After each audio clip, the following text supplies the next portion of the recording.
নমস্কার, অরিত্র অরিত্রিয়ার মোমে আপনাদের স্বাগত জানাই। সকাল সকাল দোল টোল খেলে এবার স্নান টান করে রেডি হয়েছি, মন্দিরে যাব। মন্দিরে যাওয়ার এক বিশাল কাহিনী, সে কাহিনীটা বলছি।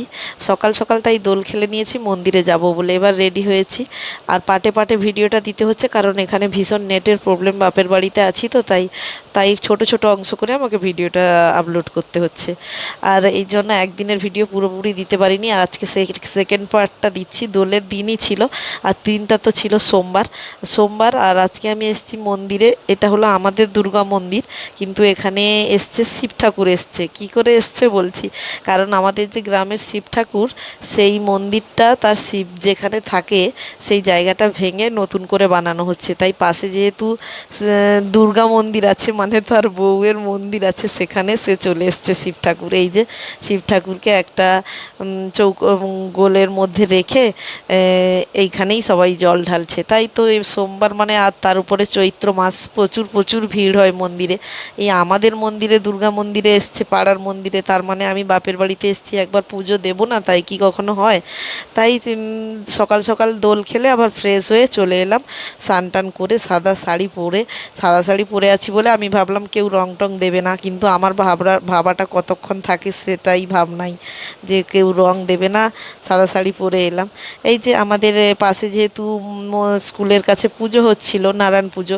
নারায়ণ পুজো শেষ হয়ে গেছে কালকে, আর আজকে হচ্ছে মহোৎসবের জন্য ঠাকুর এসছে, তার ঘটোত্তোলন হচ্ছে। তাই এই যে মেয়ে, মহিলা থেকে পুরুষ থেকে বাচ্চা থেকে কাচ্চা থেকে সবাই নেচে নেচে ঠাকুর আনতে যাচ্ছে, ঘট তুলতে যাচ্ছে। এটাও ভীষণ মজার। আর রঙে রঙাকার, কারণ হচ্ছে দোলের সময়ই তো পুজোটা, যেহেতু এই জন্য। আর আমি তো মন্দিরে আছি, মন্দিরে থাকতে থাকতেই ভিডিওটা করছিলাম, সেই সময় যাচ্ছিল, এরকম ভালো। আর ঠাকুরমশাই যেহেতু দুজন বাচ্চাকে সুস্থান করানোর জন্য বসছে, ওই জন্য বললো যে 45 মিনিট মতন সময় লাগবে, তারপরে গিয়ে আমাদের অঞ্জলি হোক যাই হোক হবে। তাই একটু ফল, দুধ, ডাব এইসব নিয়ে এসছিলাম। দুজনকেই নিয়ে এসছি, ছেলে মেয়েকে।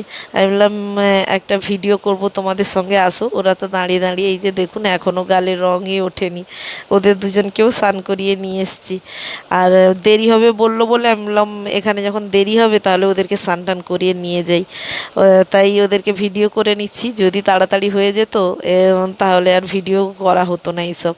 এই যে বলছিলাম না যে কতক্ষণ আমার মুখটা ঠিক থাকবে তার নেই ঠিক। 45 মিনিট দেরি হবে বলে আমি গেছিলাম কাকিমার ঘরে দুটো বাচ্চাকে জল খাওয়াতে। আর গিয়ে বসছি, ওদেরকে জল খাইয়ে আমি বললাম একটু দেরি আছে যখন একটু বসি।